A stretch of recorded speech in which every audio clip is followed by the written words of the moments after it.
Miracles TV நேயர்களுக்கு வணக்கம். சிரிக்கணும் அப்படின்னு நினைச்சா இந்த வீடியோ உங்களுக்கு தான். என்னோட ஃப்ரெண்டு செய்யற காமெடி அலப்பறை எல்லாமே அப்படிதான் எல்லாரையுமே சிரிக்க வைக்கும். இன்னைக்கு என்ன அலப்பறை பண்ண போகுது அப்படின்னு பாக்கலாமா? இவன் மட்டும் இல்ல, இவங்க வீட்டுல யாரை பத்தி பேசினாலும் சிரிப்பாதான் வரும். டைம் ஆச்சு, ஆனா இன்னும் வரல. வழக்கம் போல லேட்டா தான் வரும். அவ வர்றதுக்கு முன்னாடி அவங்க அம்மா எப்படி 2 கேள்வியில டாக்டரை ஓட விட்டாங்க அப்படின்னு பாக்கலாமா? அதை பார்த்துட்டு அப்படியே அவங்க அப்பாவுக்கு இவ என்ன சேட்டை செஞ்சு வீட்டுல பனிஷ்மெண்ட் வாங்கி கொடுத்தா அப்படின்னு பார்க்கலாம். அதுக்கு முன்னாடி டாக்டரை பார்த்து அப்படி என்ன கேள்வி கேட்டாங்க அப்படின்னு பார்த்துடலாமா? அவங்க அம்மா அவங்க ஃப்ரெண்டு ஒருத்தங்களை கூட்டிக்கிட்டு ஹாஸ்பிட்டல் போனாங்க. செக்அப் பண்ண டாக்டர் சொன்னாரு, இவங்க சாப்பாடை கண்ட்ரோல் பண்ணணும், இல்லைன்னா சுகர் அதிகமாயிடும். காலையில 2 சப்பாத்தி, மத்தியானம் 3 சப்பாத்தி, ராத்திரியில 2 சப்பாத்தி சாப்பிடலாம். அரிசி சாப்பிடக்கூடாது, பசிச்சா கொய்யாப்பழம் மட்டும்தான் சாப்பிடணும், காயா மட்டும்தான் சாப்பிடணும் அப்படின்னு சொன்னாரு. சரின்னு வந்திருக்கலாம், ஆனா கூட போனது இவளோட அம்மாவாச்சே. அலப்பறை செய்யலன்னா எப்படி? டாக்டர் பார்த்து 2 கேள்வி கேட்டாங்க. அதுக்கு போய் டாக்டர் தெரிச்சு ஓடிட்டாரு. முதல் கேள்வி என்ன அப்படின்னு கேட்டாங்க தெரியுமா? இதெல்லாம் சாப்பிடறதுக்கு முன்னாடியா சாப்பிட்டதுக்கு அப்புறமா எப்ப சாப்பிடணும் அப்படின்னு தெளிவா சொல்லிடுங்க டாக்டர் அப்படின்னு கேட்டாங்க. இப்ப டாக்டர் ஓடுறதுக்கு ரெடி ஆயிட்டாரு. இவ அரிசி எல்லாம் சாப்பிட மாட்டா, சாதமா வடிச்சுதான் சாப்பிடுவா அப்படின்னு சொன்னாங்க. 2வது கேள்வி கேட்டாங்க பாருங்க, டாக்டருக்கே பதில் தெரியல, ஓடி போயிட்டாரு. அப்படி என்ன கேட்டாங்கன்னு கேக்குறீங்களா? இதோ இப்ப தெரிஞ்சிடும்.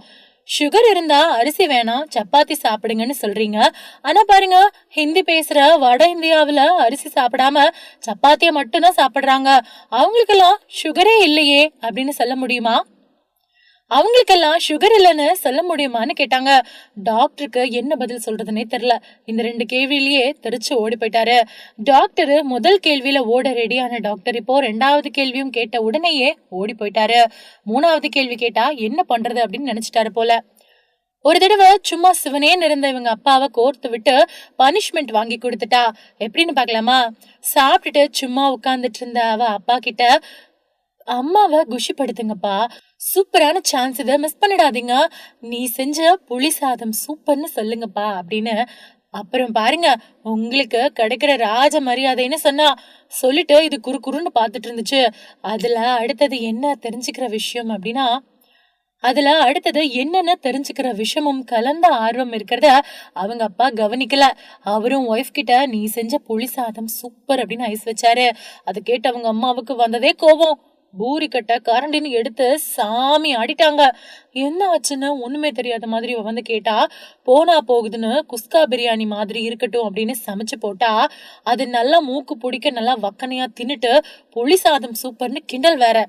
தலைய கவுத்துட்டு இருந்த அப்பாவை பார்த்து இவ ஏமா இப்படி சொன்னீங்க? தலைய கவுத்திக்கிட்டு இருந்த அப்பாவை பார்த்து இவ, ஏன்பா இப்படி சொன்னீங்க? பிரியாணி எல்லாம் உங்களுக்கு புளி சாதம் மாதிரியா தெரியுது, கொஞ்சம் ஓவரா தான் பண்றீங்க அப்படின்னு சொன்னாலே பாக்கணும்.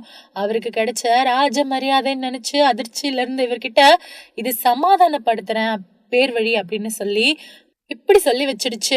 அதுக்குள்ள ஏதோ சத்தம் கேக்குதே ஆபீஸ்ல. எல்லாரும் பரபரப்பா பேசிக்கிட்டாங்க. உனக்கு கிடைச்சதா? எனக்கு கிடைச்சது, நான் தரமாட்டேன், எனக்கு ஸ்வீட்னா ரொம்ப பிடிக்கும், கிறிஸ்துமஸ் பார்ட்டி தந்தாங்கன்னு பேசிக்கிட்டாங்க. கிறிஸ்துமஸ் தாத்தா தானே கேள்விப்பட்டிருக்கோம், அது என்ன கிறிஸ்துமஸ் பார்ட்டி?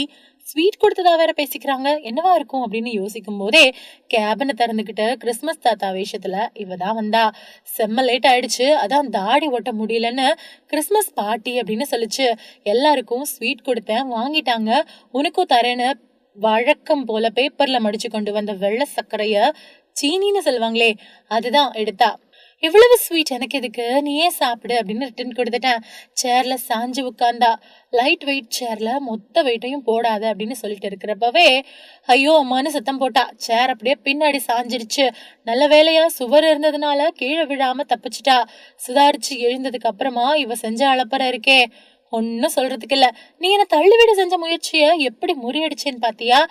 இருந்தாலும் பொங்கல் வேற வரப்போகுது, அதனால உன்னை மன்னிச்சுட்டேன் அப்படின்னு அலப்பறையா ஸ்டார்ட் பண்ணிச்சு. நீ கிறிஸ்துமஸ் தாத்தாவா இல்ல கிறிஸ்துமஸ் பார்ட்டியா? முதல்ல அதை முடிவு பண்ணி சொல்லிடு. பொங்கலுக்கு முன்னாடி நியூ இயர் வரப்போகுதே, என்ன ரெசல்யூஷன் எடுத்திருக்க, அதாவது எதை விட போற அப்படின்னு கேட்டேன். இதுல ஏதாவது தப்பு இருக்கா? அவ சொன்ன பதில பார்க்கலாம்.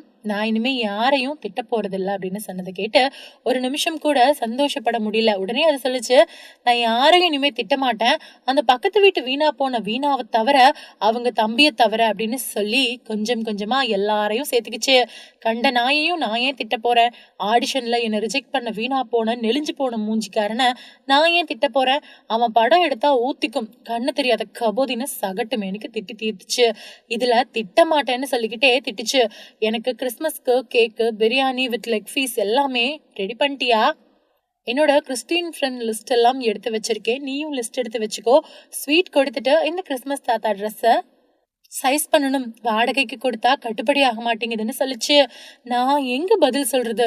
இது எல்லா அலப்பறையும் செஞ்சுட்டு நான் எகுறேன் அப்படின்னு சொல்லி ஓடி போயிடுச்சு. இது சேட்டை பண்ணலன்னா தான் ஆச்சரியப்படணும், சேட்டை செஞ்சா நார்மலா இருக்குன்னு தான் அர்த்தம். அடுத்த வாரம் தொடர்ந்து பார்த்து சிரிக்கலாம்.